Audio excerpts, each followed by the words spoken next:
What are some common business phrases for emails? In this video, I'm going to talk about common American language that we use when we're talking about emails in the workplace. So if that's something you're interested in, stay tuned and find out more. Okay, so the reason that I decided to make this video is that I had a few students reach out to me asking me for some more examples after they saw my business English demo lesson on emails. So I thought what I'd do is I'd go back through the course and go into some more extensive details about the kind of greetings you can expect, the kind of phrases that are used in business English. So I'm going to go through, give you some examples, and talk a little bit more about what each one means. So let's begin. I'm going to show you my screen now, and you can see this is already from email greetings. So before we had talked about this in the demo lesson, we talked about the difference between formal and less formal, and we showed some additional examples. I'm actually going to go deeper and explain a little bit more about these different greetings. So for the first example we have here is, I hope you are having a good week. Means that all it's suggesting is making sure everything's okay. It's a polite greeting to say, is a small talk. Okay, so it's typically what you'll say, hi Mike, I hope you're having a good week. In fact, if you saw my some of my other videos, you may have seen that I use I hope you're having a good week as a way to kind of warm up the email so I don't go straight into like business. It's important sometimes to use friendly greetings right after saying hello and the first name so that you don't come across as abrupt or disrespectful, because sometimes small talk is important for some people. So here's another example. Thank you for your email. So when you say this, what you're saying is that this is a response to someone sending you an email. So if someone sends me an email saying, Dear Mike, so-and-so and so-and-so from whatever, I might say, hi, John, thank you for your email. Remember what the point of greetings are, is to slowly warm up the audience so that they don't get like abrupted by the direct to the message that you're trying to do. It's important to kind of casually get them prepared for what to expect by doing some small talk stuff. Thank you for your prompt reply. So for those of you who don't know what prompt is, prompt means quick, like right away. So when someone says thank you for your prompt reply, it means that you responded to them right away. So they're saying thank you for responding to me so quickly. It was a pleasure meeting you at the conference last week. So this was a bit too formal in my opinion, but sometimes you'll be using this. And the reason I say it's too formal is like, it was a pleasure. So you may have noticed that depending on who you are and where you're working, that saying things like it was a pleasure is too formal. It's too kind of like old, like or something our people from the 1800s would say. You think about like George Washington. So I would say something, it was nice meeting you at the conference last week. That's typically what I would say. It was a pleasure, right? Something small, like word choice, nice versus pleasure, can have dramatically more impact. And you might want to think about like, what's the impact you want to leave? Do you want to be too formal? Do you want to be formal enough, or do you need to like soften it and do you want to be like more casual? And that's up to you. There are some people who would respond better to it was a pleasure meeting you, and you'll know as you cultivate your intuition who is going to respond better to what types of phrases, right? So I appreciate your patience in waiting for a response. So this is something you might say if you're in a customer service rep or you're a recruiter. It's kind of like saying, hey John, this is a response to someone complaining. This is a normal customer service saying, hey Michael, I've been waiting forever to get into my course, what's up? And so a customer service rep might say, hey Joey, I appreciate your patience in waiting for a response. You're acknowledging the emotion. I appreciate means you're showing that you're acknowledging. Appreciate means to be grateful for, right? Patience is like you are. What you're doing is you're saying calm, like you're relaxed, like instead of like hustling. And you're saying, I appreciate your patience. It means that you're letting them know, like, I'm grateful for you for being so calm in this situation, for being so relaxed in this situation. Waiting for a response, I think that's pretty clear, right? So waiting for a response means like you haven't received a response yet. You're just sitting there on standby and you haven't heard back and you're still looking out for that response. So let's see what else we can talk about here. The purpose of the email we could talk about. So I am writing to inquire about, again, that's very formal, right? Now think about who you're talking to. Some people might require that level of formality, but if you were talking to me on LinkedIn, you wouldn't say that. You wouldn't send me an email saying, hey, Michael, I'm writing to inquire about, because we don't have that kind of relationship. I'm your coach. I'm not like your client or your boss, and I don't talk like that. So you have to think about who you're talking to and what language makes sense. But just so we can deep dive into this as well, I am writing to inquire about means I am writing because I have a question. I want to learn more. So inquire means things like I'm curious, like can you tell me more? Inquire means things like I have a question about, I have thoughts about, I'm curious about, right? It's basically asking for questions. We would like to invite you, that's pretty simple, I think. We would like to invite you, simply saying, invite means to have people like asking them to do something with you. I am interested in the job opening you posted on your website. So if you saw my cover letter example, you may have noticed this, that I may have mentioned something like this. And the reason this is important from a cover letter standpoint, that if you're doing an email or you're doing a letter, is that you want to let them know how you find the job. Sometimes this is important. For example, like when I was applying for jobs for teaching positions through Facebook, I made sure to say, hey, I'm letting you know, like I found your job posted on this Facebook group. That way they know it's not like an outdated post, because they may not remember. They may have found it for someone else, maybe tons of positions they're trying to fill. So it might be useful sometimes to let them know how you found that. What else can we do? So this is about bad news. So we regret to inform you that. So what this means is that it's preempting the audience. It's letting them know we're about to tell you something bad happened, right? So if you ever watch any sort of medical shows, or even Law and Order, probably mostly like medical shows like Grey's Anatomy, sometimes a doctor will say something very sad like this, something very to kind of soften the blow as much as they can, so shock.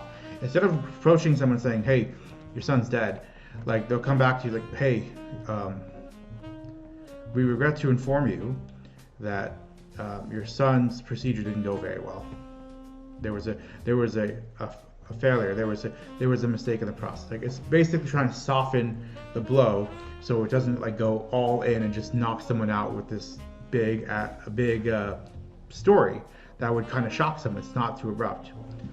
Right? So you'll see regret is being used quite a bit. Regret basically means we are very sorry. Right? Now regret actually doesn't mean that we're sorry. Let me find what it actually means. There's a different definition than what regret means, but we use regret as sorry to say, hey, we're really sorry this happened to you, right? So we feel sad, right? A feeling of repentance. So if you don't, that's what I was kind of thinking about. This is a phrase I'm looking at, disappointed over, right? So she immediately regretted her words. So typically when people say regret in America, we typically mean like, I shouldn't have done that, right? But it also can be used to just show that we feel sorry, we feel sad. So typically it's used, so just keep that in mind, that when you use regret, it's used in very specific situations. In certain contexts, it'll mean sad. In other contexts, it'll mean something else. After careful consideration, we have decided, so what they're saying here is careful consideration means that we have taken time to think about what we're going to do, to make a decision, right? So we have taken time to make a decision. We have taken time to take an action. So when they're saying careful consideration, that's a way of saying we have put a lot of thought and effort to this. Okay, let me find a few more. So this is closing email remarks. So this is how you end it. This is again, like you don't want to just like shut it out an email or a letter saying, hey, I need help with this, Mike, right? Like you want to do some closing email remarks. You want to have a closing ending so people know that you're ending the email, so it's not abrupt. So think about a letter or an email like you're talking to a real person, kind of like a conversation. Hey John, how are you? Okay, well I'm gonna get back to work. It's nice seeing you. Have a good day, right? Like, this is how you're doing that. Like a normal conversation, we have these small talk things, but when we're doing written communication, sometimes we don't. And it's important to remember that we need to have both the opening and the closing kind of like soft endings. So I look forward to blank, blank, blank, ellipsis. I look forward to means like you are waiting for a response. Like I'm like, a good example of I look forward to is like, I look forward to hearing your response. I look forward to hearing from you soon. Saying I'm letting you know that it's something you're excited about. Like it's something you're happy about. Please respond at your earliest convenience. So please respond means please give me give me an answer to my question. Please let me know what's going on at your earliest convenience. Earliest convenience means like let me know as soon as you can. So earliest, so convenience, and so earliest is like as soon as possible, right? So early means, earliest in this context means as soon as possible. Convenience means when it's easy for you. So as soon as it's easy for you to do it, let me know, right? So for example, you might say this if you're like talking to someone over the weekend, right? So I'll send a message to my dad, like, hey dad, you know what's going on with this? Please let me know at your earliest convenience. You know, I shouldn't be talking to my dad like that. So, but the point I'm making is like, I don't want my dad to worry too much about it. It's not urgent. You're letting them know that this is not something that they have to do right away. If you want to let them know, it's not on the slide, but if you want to let them know, like, I need to answer immediately, it's like, please let me know ASAP, which is an acronym, as soon as possible, ASAP. That means I need an answer right away. I need an answer now. I mean, it's critical. It's an important thing we need to take care of right away. So please don't hesitate to contact me if you have further questions. So don't hesitate, right? So what we're saying here is, so hesitate, if you don't know what hesitate means, it means like to worry or to fluster or to think about. So it's like, I'm not sure if I should. So hesitate is another way of saying like, not sure if you should take action or not. You're still kind of like standing still. So when you say don't hesitate, you're letting them know like, hey, don't worry about it. You can feel free to contact me. You're saying don't hesitate, don't panic, don't think about it, just go ahead and do it. Please go ahead and contact me if you have any other questions, any further questions. Further questions in this context means additional questions, means other questions, if you have more questions, right? So we just say further because that sounds a little bit more formal, I guess. I appreciate any feedback you may have. What we're saying in this phrase is that appreciate means, again, grateful. So if you go back to some of the earlier slides that we talked about, appreciate means like, I'm just grateful, thank you. Feedback means like just like results or data or thoughts, so opinions. So this is something you might say to an employer, like, hey John, you know, thanks for letting me know I didn't get the job. I'd appreciate any feedback you have so I could do better next time, right? That's an example of that. Thank you for taking this into consideration. So if you remember, careful consideration means thinking. So when you're saying thank you for taking this into consideration, you're saying thank you for thinking about whatever it is you're talking about. So for example, if you said a cover letter, thank you for taking my cover letter application, thank you for taking my job application into consideration. Right, so that's a way we would say that. Okay, I think that's quite enough business email phrases. I'm surprised that we went on this long. So I'm going to go ahead and end this. If you have any more questions, make sure you check out the Business English demo lesson. And if you're looking to improve your business English, you can book a call with me. There's a description. There should be a link below, so you can book a 15-minute call. We can talk about what options we have available right now at Michael's Business English. At the time of this recording, it's February 5th. We are planning to release some group lessons. We'll be launching something called Business English for Job Seekers. It's going to be a 6-week program, which will include how to use business English emails. Right? So if that's something you're interested, you should check that out. If that's not available, then you know, we might have one-on-one lessons available on a case-by-case basis. So don't hesitate to reach out to me on LinkedIn, book a call with me through my I'm blanking out here. So I'm forgetting what I'm supposed to say. You can book a call with me below. There's a link to say book a call, 15 minutes with Mike.